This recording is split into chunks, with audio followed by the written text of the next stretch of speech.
Hey y'all, and welcome back to my channel. I know I've been MIA, but the fact is life has been lifing, and being a nurse is ghetto. I am here to tell y'all what you need to know about the Nclex. I did all the research, so you don't have to do it. So I'm gonna give you all the details that you need to know and keep in mind before you go take your Nclex. Even if your Nclex is after April. Remember, content is content. The content's not going to change. The body is not going to change. The way they present the content to you will change, however. But content is content, baby. And that's just what you got to remember. So the first thing you need to know that the Nclex is a computer adaptive test. You probably like, what does that mean? Or you probably heard of this term before. Well, that essentially means every time that you answer a question, the computer re-estimate your ability to choose the correct answer based on the previous question and the difficulty of the level of the question that you had just answered. So this is why every test will be different. So stop asking your friends, oh, what you got on your test, baby. You would not. No two tests are the same. You would not get the same test as somebody else. So worry about what they got. It's not going to do you any justice. Stay in your lane and keep your focus. Don't worry about what they got. So per the National Council of State Board of Nursing, the computer selects like a question that you should have a 50% chance of answering correctly, solely based on your ability and intelligence. So these tests are individualized. You have to understand that they're individualized. So in a way, the test is trying to help you. The best way I could describe the test to you guys, think about the Nclex as if you're going to the gym, right, with a trainer. And you're trying to say, hey, the standard passing level is 6 pounds of a dumbbell. So he gives you a dumbbell, right? And you lift the dumbbell. And you can lift it. So like, okay, you're right there at the standard. So then he gives you a 7-pound dumbbell and you can lift that. You struggle a little bit, but you can still lift it. So then it's like, okay, you're right above the standard. Then he gives you an 8. And you try to come up, but you don't really get there. You go back down. So now they're gonna give you a less difficult question. They're gonna go back to that 7. And then sometimes, let's say this time you couldn't even lift the 7. They're gonna drop you down to the 6, which is the standard base. And let's say you couldn't lift that. Then you go back down to the 5. Now you're falling below the standard passing. That's how you have to think about the Nclex. You want to stay either on that 6, no, not even on, because then you're gonna get all on 145. You want to stay above that 6. You just want to keep lifting weights above that 6 for 75 questions straight. So what I'm about to show you is a demonstration of how you're graded on the Nclex. So the line is the standard level of passing, right? So let's say they give you a question. It's usually on the level of standard of passing and you get it right. So this is your start point. And then you get another question right.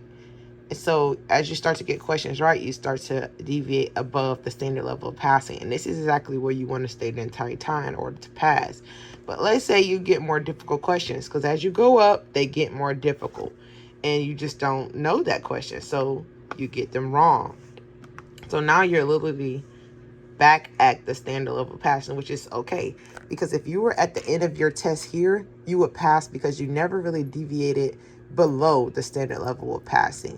You would go up, come back down to the standard level, but you stay above it. And so the Nclex has deemed you competent for 75 questions straight. But what happens is, let's say you're fatigued at this time. So you start to get them wrong. Now you're below the standard of passing. Now let's say for your entire test, you just started to decline. You're going to fail. That's how people fail in 75, because the whole time they're just down here. They never come back up. They're just down here. So they will fail in 75. But let's say you start to teeter that line. You start to get the right, get the wrong, get the right, get the wrong. Now, this is when the Nclex starts to give you all 145, right? Because you're teetering. You're never going above the threshold or below. So the Nclex is still trying to give you chances to pass, but you're teetering it, so they give you all 145. And sometimes people either pass or fail depending how much they sway above it at times and below it. So when I was practicing my Archer CAT exams, I always try to get my first 10 questions right. The first 10 questions will really set you apart from your peers, because then you have more wiggle time to come back down to the standard level of passing. Versus if I just start declining off rip, then you have to work your way back up, and that's a lot of work. Also, when you're taking your CAT exams, you need to see when you start to decline. So like here, let's say I was at an hour. This demonstrates me at an hour taking my test. I would take a break right here, because I'm declining. So I need a break. I need to refresh my mind. So pay attention to those closely. I'm going to insert a real-time example of me when I was taking one of my Archer CAT exams.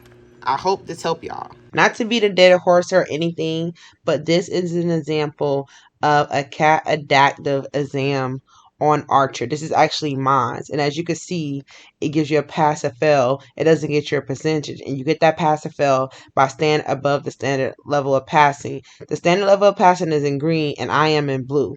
And that's why I was able to pass this exam, because I stayed above it at all times again. Overall, an increase in difficult questions will be asked until you answer them incorrectly. So the test is going to get harder and harder. And that's why I said, if you're getting harder level questions, you're most likely passing if you found it to be difficult. And most people who found it to be easy might have failed. That's why they say that. So there are pros and cons to this test. The pro is that the test is fair. Because unlike standardized tests, you could take a person who is not the smartest and they could take a standardized test just because they understand how to take a standardized test and pass it. Or you could take a very intelligent person and they can go take a test they never seen with the content on, and they still could pass just because they IQ level or just how intelligent they are.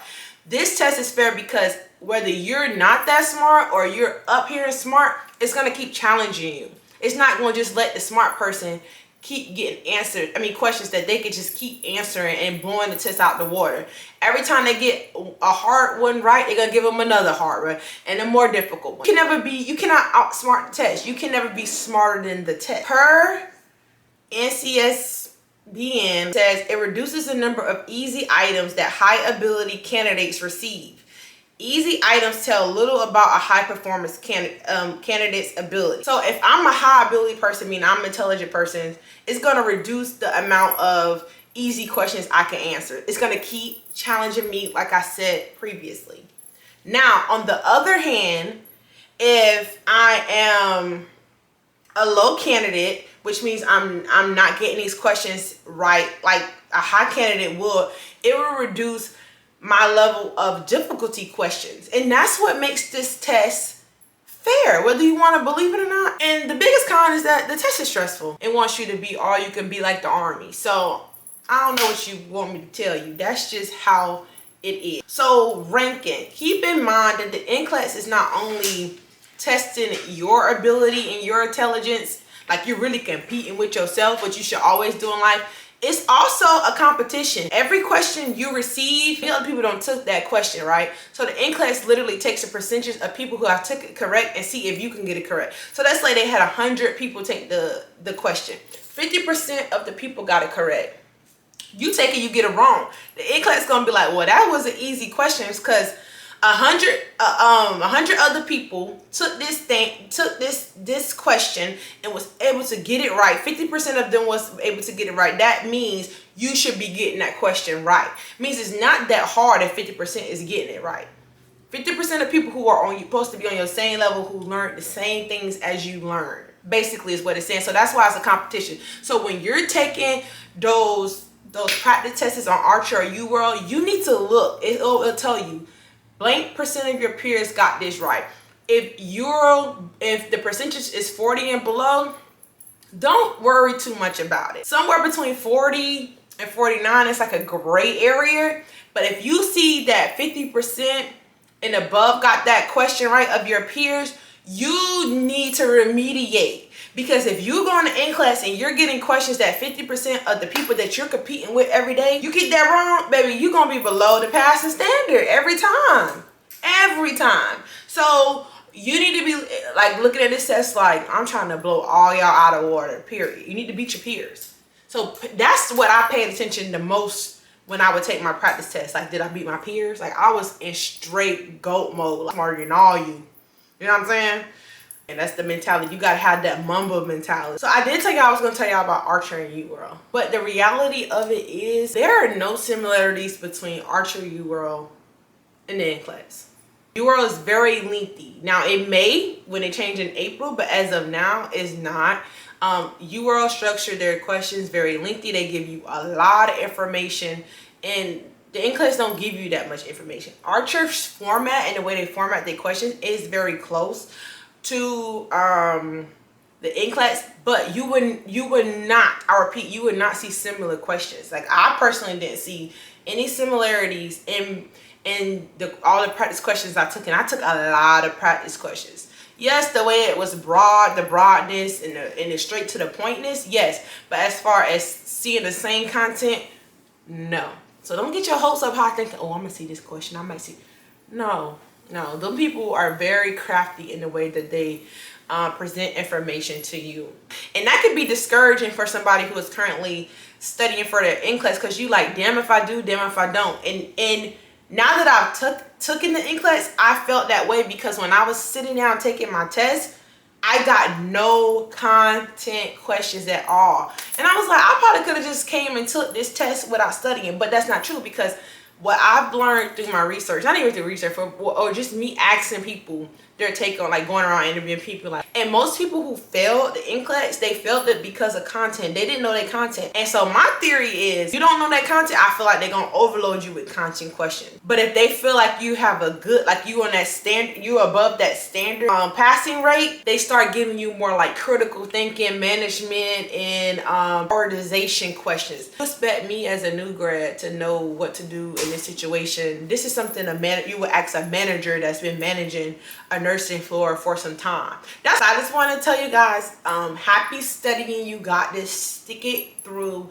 You can do it. And like I said prior, if you're taking your Nclex after April, content is content, baby. The body is not changing. It's been working like this for a long time. The way they present the questions to you will change. I really think, like, just from being an actual nurse and being on the floor, I have lost a lot of my critical thinking skills. Because I remember one time, me and my preceptor was trying to figure out why this lady was so, like, out of her, like she just was not oriented at all. And we're not thinking about the anatomy and what's going on in her body, because we're so used to, like, let's pass her meds, let's get this done, who we need to see first. And it's like, when you're on the floor, you kind of lose your critical thinking skills versus as a student. The whole time the lady lactic acid levels was built up. And I'm like, oh, that's why we doing lactic acids every couple of hours. And it's like, the nursing student me would have knew that. But the nurse Bree, it kind of like, that part of me kind of left, and I'm trying to get it back. Because sometimes I'll be like, why is this happening with my patient? And because you have so much overstimulation going on the floor, you kind of lose that foundation. It's like everything that I learned when I was studying or in nursing school, it's like I brain dumped it in some type of way. Besides the medications, like, I still remember how the medications work in the body, but everything else is just like, oh my God. That's like, oh my God, that's why the blood, like, it's just like, it takes me a while to figure out, okay, this is happening to my patient because this is happening, and this is causing this to happen. And so just be aware, when you become a new nurse, you will lose some of those skills, but you'll get it back if you want to. So I think the case studies is going to do a great job of having you bring all the information together. And also, like, when you're calling and paging doctors, when they be like, hey, give me your SR, what do you recommend for this patient? If the patient fluid overload, probably heart failing, and got, infiltrates in his lung, you may want diuretic, you may want to get some albuterol. Like, it's going to make you think. Got this. All my champions out there. I will be back to give you some more content. New nurse life is whooping my ass, but I'll be back. Bye, y'all. Thank you for watching. Make sure you comment, subscribe, let me know what y'all want to see more.